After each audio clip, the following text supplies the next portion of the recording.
up, Dodgers Nation? Doug McCain here. You can follow me on Twitter and Instagram at DMac_LA. We've got tons of Dodgers rumors to dive into. Trevor Bauer, Carlos Correa, Shohei Ohtani, Seth Lugo. But first, if you haven't yet, be sure to subscribe to the Dodgers Nation YouTube channel for all latest Dodgers news and rumors all off-season long. Be sure to hit that subscribe button, hit that notification bell, and if you really want to support the channel and you want to see us post even more Dodgers content, smash that like button. And as always, I want your takes down below in the comment section. Today's Dodgers Nation questions of the day. What are your thoughts on the Dodgers not going after Carlos Correa because of a potential backlash from the fans? And then two, how big of an issue would you have if the Dodgers didn't sign any big impact free agents this offseason? Also, are you interested in LA signing Seth Lugo? Would you want to see them do that? Let me know down below. And for all latest Dodgers news, head over to DodgersNation.com. So if you're a Dodgers fan out there that wanted to see LA sign Carlos Correa, well, I'm about to pop your Carlos Correa balloon. I got some bad news because Ken Rosenthal just reported in The Athletic that the Dodgers are not pursuing shortstop Carlos Correa, in part out of concern that a sizable portion of their fan base would not welcome the move. Correa was the most outspoken member of the 2017 Astros club that stole signs illegally during the postseason and beat the Dodgers in a 7-game World Series. So we have plenty more to unpack from Ken Rosenthal's piece, but let's chew on this one for a second. Now, my first question is, are the Dodgers really not going after Carlos Correa because of a potential backlash from Dodger fans? Are they not pursuing the Platinum Glove Award winner, a guy that could really fill a hole for this Dodgers team at shortstop? Or are they doing it because they don't want to give him the kind of money that he's going to command, the kind of contract that he's going to sign that is most likely going to be for more than Trey Turner, that's going to be more than Corey Seager? He's probably going to sign a deal in the 10-plus year range for over $325 million. Now, would the Dodgers be signing him if it was on a short-term contract? Would the Dodgers be interested if he was willing to sign a deal similar to the $105.3 million deal that he signed with the Twins last season, a 3-year deal that allowed him to opt out after each season? He would have been a Dodger yesterday. The Dodgers would absolutely be interested in signing Carlos Correa if he was willing to sign one of those high AAV short-term deals that very rarely are considered by these big-name free agents, but the Dodgers, they always offer them. And we know the Dodgers, they offered Aaron Judge a $214 million deal. That was presumably in the 5-year range. So with very few exceptions, these players want the deals. And when you can't get them on a short-term deal, it's usually because they're either older or there's a unique circumstance like Trevor Bauer, who was still in the prime of his career, but he expressed an interest to sign these short-term deals through the prime of his career. So they were able to get a deal done with Trevor Bauer. We'll talk about him in just a second. But I don't believe for a second that the Dodgers, this was the only reason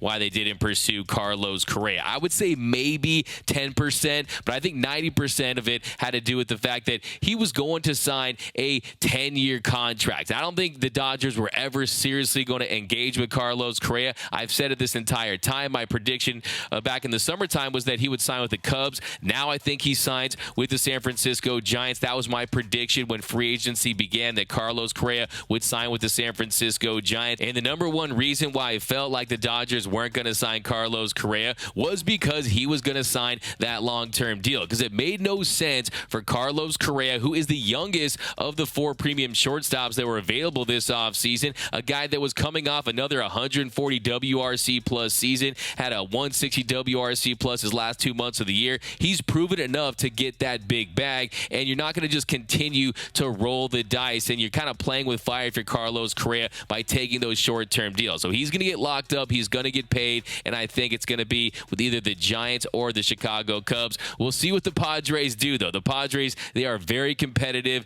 They are as all-in as any franchise in Major League Baseball right now, so you can't rule out the San Diego Padres, who made that sky-high offer to Trey Turner. They offered Aaron Judge a ridiculous amount of money. Some rumors out there that was close to $400 million for a 10-year contract. So the Padres, they're clearly in win-now mode. And as you guys know, I haven't been the biggest, the Dodgers have to go out there and sign Carlos Correa guy. And the reason for that is I'm not a big believer in paying shortstops $300+ million, especially ones that have an injury history, a guy that is most likely going to slide over to third base. Now, I wouldn't wouldn't mind Carlos Correa at the right price. I am open to the idea if it was under the right circumstances. But I think the big takeaway here is, did the Dodgers truly consider what their fans thought in this situation? Because if that's the case, that is a little worrisome, because the Dodgers shouldn't deviate from their plan if they think that that plan and that player can help them win the World Series. And I just don't think that's the case. I doubt Andrew Friedman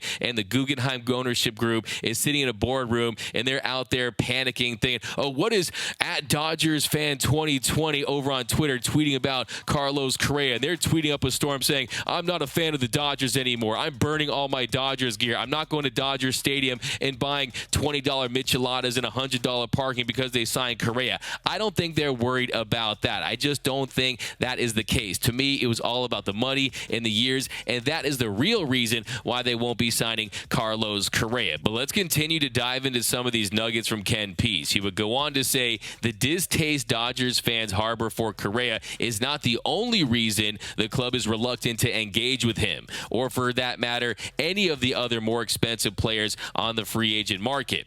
As the Dodgers wait to learn whether Major League Baseball will uphold Trevor Bauer's 2-year suspension for violating the league's policy on sexual assault and domestic violence, club officials are uncertain how much back pay, if any, they will owe the pitcher.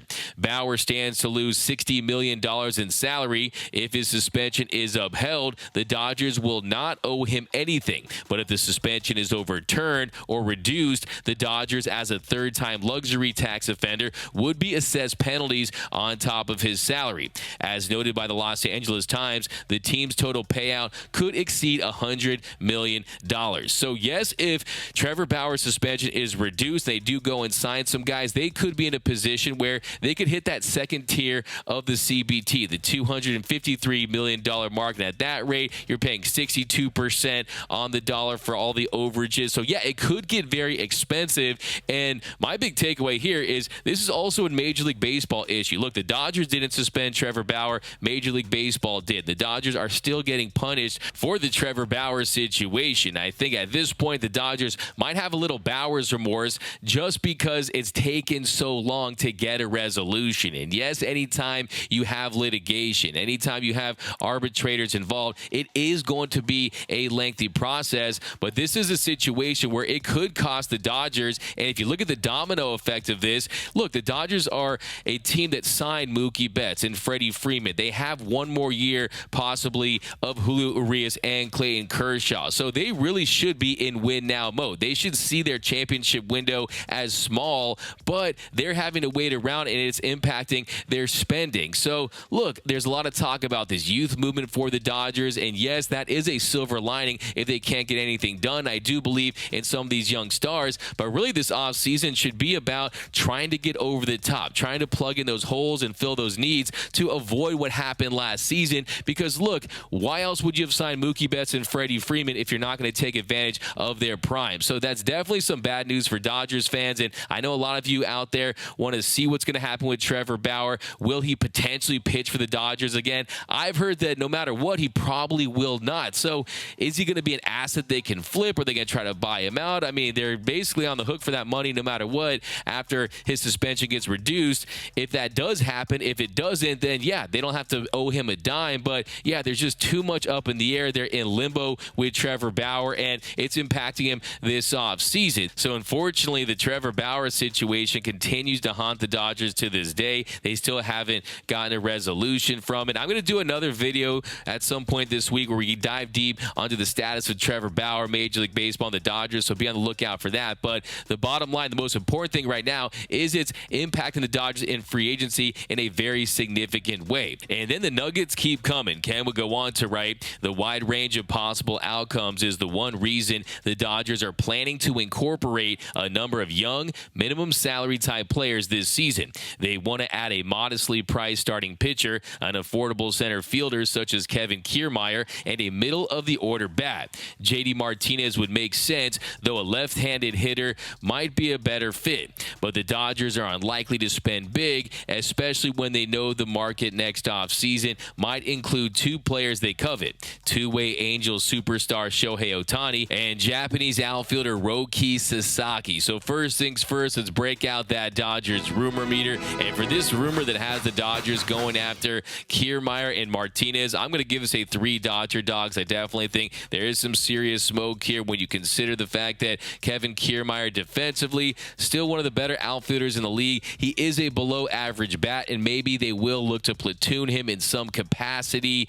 And then you talk about J.D. Martinez, a guy that last season he slashed 274, 341, 448, had a 119 WRC plus, so his bat was 19% above league average, hit 16 home runs in 596 plate appearances. Of course, he would reunite with Robert Van Scoyoc. We know that there's been a lot of buzz about maybe him being a Dodger one day. He reunites with Mookie Betts. I was high on the idea of bringing J.D. Martinez in last season as a right-handed bat that could have some pop, a veteran bat. So I'm not totally against the idea, but when you look at how the Dodgers use that DH position, they like to rotate guys, keep guys fresh. It would limit their flexibility, but I am open to the idea of bringing J.D. Martinez in as a patchwork guy if that is the approach this offseason. And then, of course, there is Shohei Ohtani. So Shohei Ohtani is going to be one of the most coveted free agents in the history of Major League Baseball when he hits the market. And yes, I do think the Dodgers have as good of a chance as any team out there to sign Ohtani when he hits free agency. When you consider it's Los Angeles, he's already familiar with Southern California playing for the Angels. We know that Japanese players, they tend to like to stay on the West Coast as a shorter flight to Japan. And then you got the long-established history that the Dodgers have with Ohtani. They were in on him when he was a teenager, and I still believe to this day, if you had the universal DH when he was heading over here, he would already be in Dodger blue. So I do like the Dodgers' chances to sign Ohtani. He wants to play for a contender. We'll see what the Angels are able to do, but that's still an unknown. You can't just bank on the fact that you're going to sign Shohei Ohtani. A lot of things have to happen, and my biggest concern would be that the Angels get a new ownership group and convince Ohtani to stay in Anaheim. What if they get an ownership group similar to the Guggenheim group that turned things around in LA? And what if the Angels finally have a solid year where they show him that they're heading in the right direction? I would not rule that out. He's known to be a very loyal guy. The Dodgers, we know they're committed